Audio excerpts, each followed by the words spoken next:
Ásdís Ósk hjá Húsaskjóli Fasteignasölu. Við ætlum að fara aðeins yfir fasteignamarkaðinn febrúar 2020. Núna, þegar mánuður liðinn af árinu, óhætt að segja að markaðurinn fari virkilega vel af stað.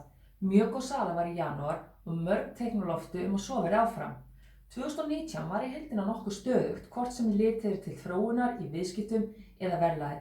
Fyrstu kaupendur hafa aldrei verið fleiri en einmitt núna. Tæp 30% af fasteignakaupendum að kaupa sína fyrstu eign.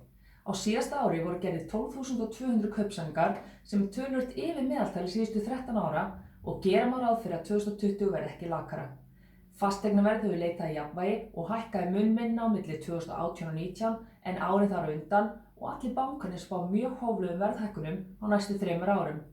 Verðbólgan mælist 1,7% og hefur ekki lægri síðan haustið 2017. Seðlabankar lækkaði stýrivexti og húsnæðisvextir eru einnig lágir í sögulegu samhengi. Þannig að stöðugt verðlag, lág verðbólga, lægri húsnæðisvextir, fleiri kaupendur á ferð og meira framboð af eignum. Markaður í jafnvægi góður markaður.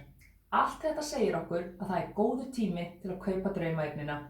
Ef þið langar að vita meira eða hefur spurningar varðandi fasteignamarkaðinn, hafðu samband við okkur hjá Húsaskjóli. Hlökkum til að heyra þér.